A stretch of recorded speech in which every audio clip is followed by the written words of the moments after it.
Hi everyone, how's it going? Now, a few weeks ago, I think it was a few months ago rather, I did a podcast on my thoughts and opinions on talk radio. Talked about talk radio, talked a bit about talk radio personalities, what I thought of it. Now, what I want to do today is I want to talk about podcasting. You know, my thoughts and feelings about podcasting. Now, if you asked me what a podcast was 5 or 6 years ago, I wouldn't have been able to tell you. But, you know, recently and over the past few years, I've been listening to podcasts, and I've found them to be pretty entertaining, at least some of them. The one that I first started listening to was the Joe Rogan Experience podcast. I actually started watching that on YouTube because in addition to that being a podcast, it's also on YouTube. So I really found this podcast to be very intriguing. You know, I only knew Joe Rogan from, you know, the commentary he's done with the UFC and also Fear Factor. But, you know, he's a great podcaster. And, you know, he's also a comedian as well. But his podcasting really... You know, I really found his podcasting to be intriguing because he would have on like a lot of, you know, comics and musicians and scientists and fighters and fringe scientists, just all sorts of different people. So I really got into it. You know, he would have people on like Shane Smith. Now, Shane Smith is from Vice. And he would interview Shane Smith. Shane Smith is really like a filmmaker who really like thinks outside the box and has really done his own thing. Travels to a lot of places that most, you know, media people would not go to. You know, like Liberia, the Congo, places in Norway and Scandinavia. Just a lot of places that a lot of these people just wouldn't travel to. And he had a lot of interesting conversations with Joe Rogan, and that really, you know, got me interested in Joe Rogan's podcast. In addition to this, Joe Rogan would also talk a lot about, or at least at the time, I mean, he used to talk a lot about isolation tanks. I don't think he talks as much about that anymore, but a few years ago he did. And he really sold it to me. You know, he'd talk about going into this, like, you know, black chamber that's all dark, and there's, you know, water with Epsom salts in it, and, you know, you'd be floating, and you'd be feeling like you were going into another dimension. You know, that right there sold me. So I located a place where there were isolation tanks near me. It was a place called Space Time Tanks, which ironically is right across the street from the Biograph Theater, which is where John Dillinger was shot. But, yeah, I did go there. I did try it. I didn't quite have the experience that Joe Rogan talks about, but still, nonetheless, I definitely did enjoy the experience.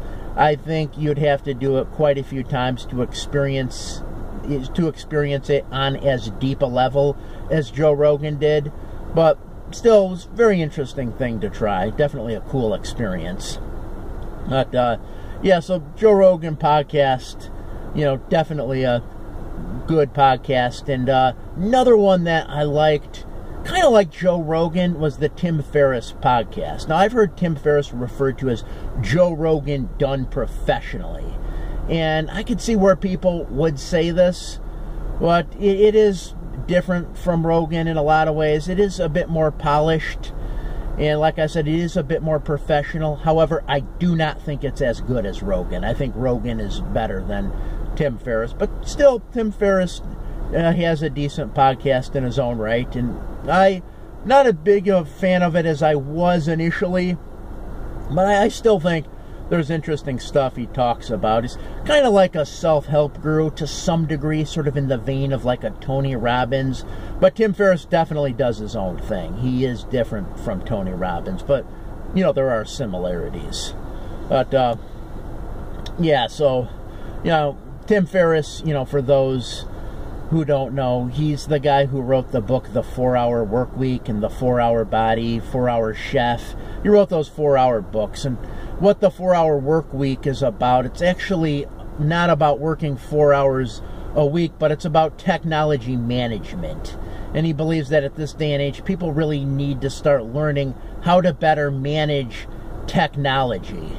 And that's what this deals with, managing technology, how best to manage technology, because he would go into offices and he would see people sending, just literally thousands of emails, and these people would think that by doing so they would be advancing their careers, when Tim Ferriss said they actually weren't, and they really needed to learn technology management, which is something people need to learn at this day and age. So, that's very interesting. But like I said, not quite as good as Rogan, even though it is done in a more professional way. But, another one is the Fighter and the Kid podcast. The Fighter and the Kid stars Bryan Callen and Brandon Schwab. And what's interesting about this podcast is it's kind of a podcast done in the buddy genre. There's not a whole lot of things in the buddy genre as much anymore as there used to be. Used to have Beavis and Butthead, Bill and Ted, Strange Brew, Jay and Silent Bob, Chris Tucker, Jackie Chan. There was a lot of buddy genre stuff. And then I think that kind of died down a bit. But they've definitely revived it with the Fighter and the Kid podcast. Bryan Callen, and he appears on Rogan a lot, usually has very interesting conversations with Joe Rogan. But I actually got a chance to see him performing, because he's a comedian. Saw him performing at a comedy club near my house, and that was definitely a cool experience to go see him, perform his comedy, and then I got a chance to meet him afterwards. But definitely, an interesting podcast. And the thing is I think a lot of comedians have gotten into podcasting, because if you think about it, the podcast pretty much sells the comedy, right? The podcast is something that they'll use for people to get into, then they develop a following through the podcast, and then people want to go to their show. So I think comedians have really benefited from podcasting greatly. And I think there's a lot of comedians that have become more famous than they otherwise would have been because of podcasting. But in addition to that, there's another podcast I like, because I'm a big fan of hard rock and heavy metal, and that's the Eddie Trunk podcast. Now, Eddie Trunk is from New Jersey, and he's had a radio show since 1983 where he's interviewed hard rock and heavy metal musicians. He had a show on VH1 Classic along with a couple of comedians that has since been canceled, but definitely I do like the Eddie Trunk podcast quite a bit. I think Eddie Trunk is actually pretty good, and he has a lot of good interviews with a lot of different artists, musicians. So, if you like hard rock and heavy metal, that's something I do recommend, the Eddie Trunk podcast. Now, another one somewhat similar to the Eddie Trunk podcast would be Talk is Jericho, the Chris Jericho podcast. Now, Chris Jericho was a professional wrestler. He actually still is. I believe he still is a professional wrestler.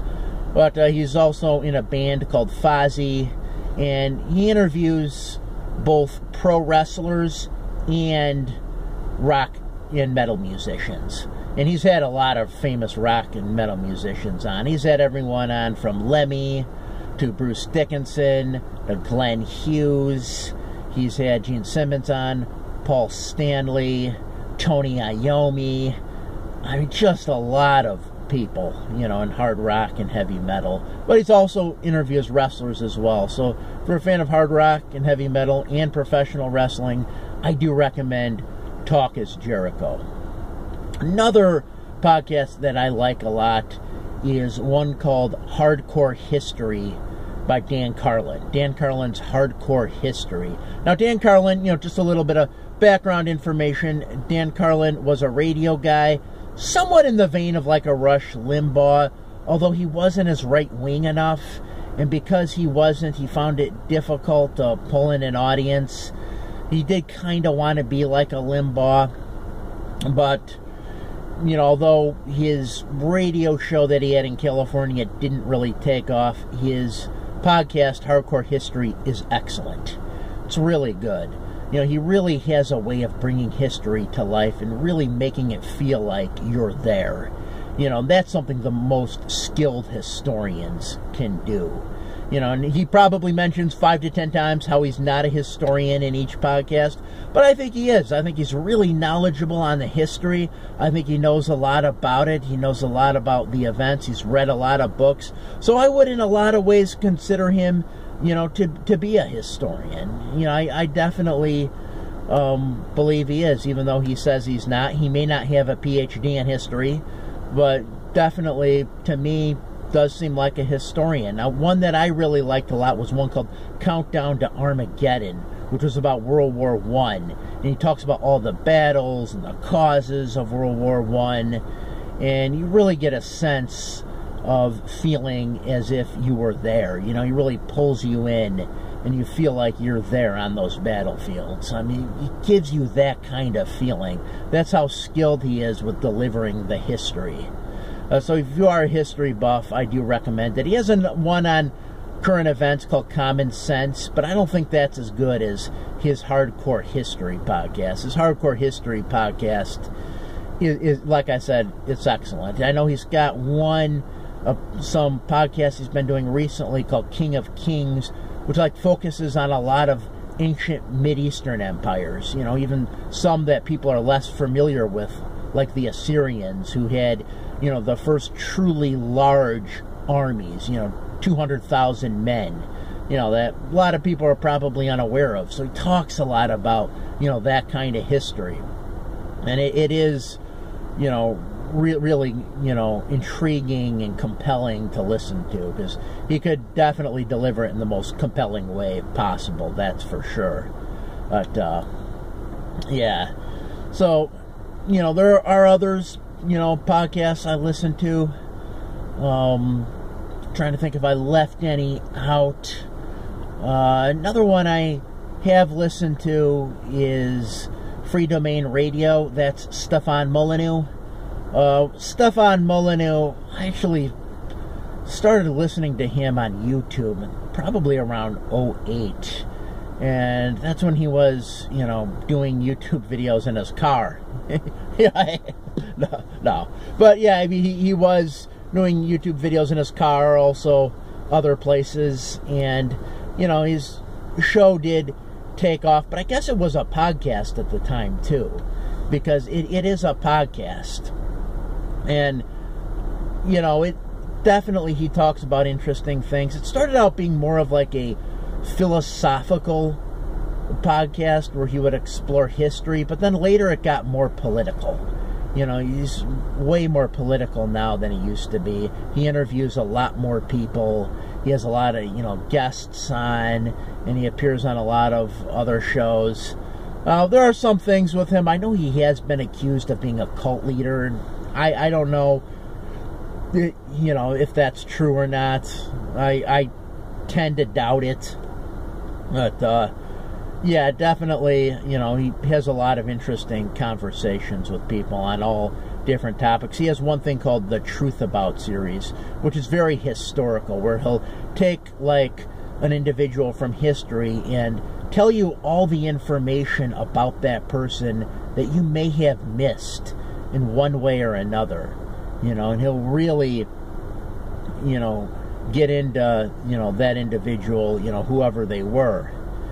So, yeah, definitely do recommend that. Definitely recommend checking it out. But that's probably, right now, I think the thing that I like that he does the most is the Truth About stuff. Because, yeah, there really is a lot of history in there. I mean, he has, the truth about George Washington, the truth about Abraham Lincoln, the truth about, all different people. Now, some of this stuff I think can be a little biased to some degree. He does have his opinion on these individuals, and his opinion sometimes, is pretty strong, depending, but it's definitely something that I think is well worth checking out. So, yeah, that's all I have to say. Just talking about some of the podcasts that, I'm into that I think are interesting, because podcasting is quite a phenomenon. I now think there's podcasts that are actually better than some network TV shows. I think there's some podcasters that deliver a better product than some reality TV shows or sitcoms.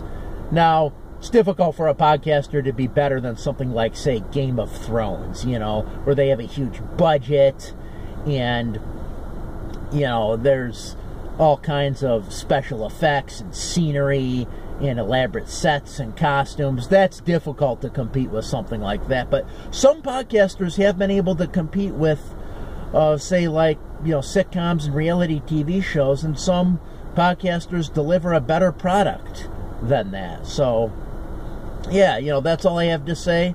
If you watched this video, as always, I do thank you for watching. Have a good night.